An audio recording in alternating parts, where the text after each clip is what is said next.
Pred vama je još jedno izdanje Konteksta 21. Ko su najbolji profesori u Srbiji prema mišljenju studenata, koje pripadnice lepšeg pola su ove godine dobile stipendiju za žene u nauci i kako ćemo u budućnosti disati pod vodom? Saznaćete ukoliko u narednih pola sata ostanete sa nama. U emisiji također odgovaramo i na sledeća pitanja. Kada bismo mogli da dišemo pod vodom, glomazna odela za ronjenje i teške boce sa kiseonikom postali bi deo prošlosti.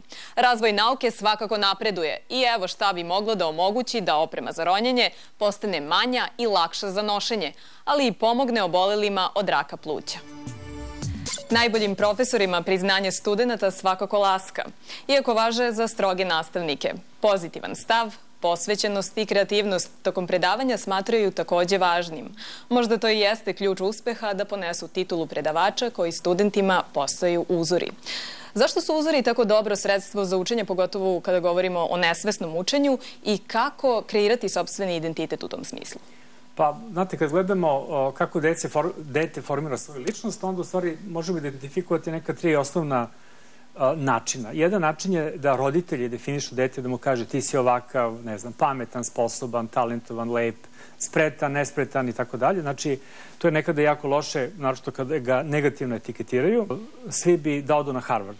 E sad, zašto je Harvard toliko dobar ako su uslovi, znači biblioteke, kompjuteri, raznorazni drugi uslovi su ističe nego ono što se uči samo u knjigama.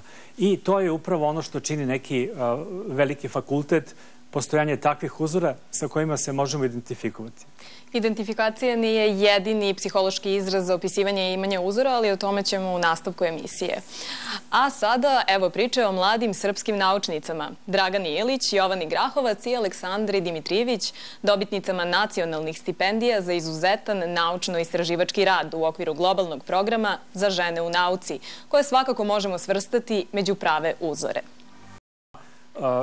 Rodna uloga ili se preuzimaju neke druge uloge.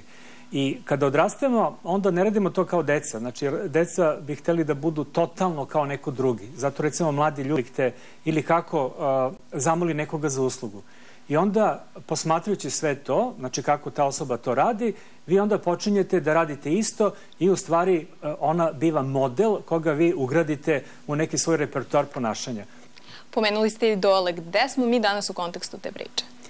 Pa, nažalost, i kad gledate te devojke, one Evropska organizacija za nuklearne istraživanja ove nedelje objavila je novo otkriće. Česticu mezon, koja bi mogla da pruži mnoštvo informacija o silama privlačenja unutar jezgra atoma. Mezoni su nestabilne čestice kratkog životnog veka sačinjene od para, kvark, antikvark, na koji deluje jaka interakcija, jedna od 4 fundamentalne sile u fizici. O ovoj temi ćemo detaljnije govoriti u nekoj od narednih emisija. Vi ste gledali Kontekst 21, budite sa nama i sledeće nedelje, petkom uveče u premijernom i ponedeljkom prepodne u repriznom terminu. Prijatno!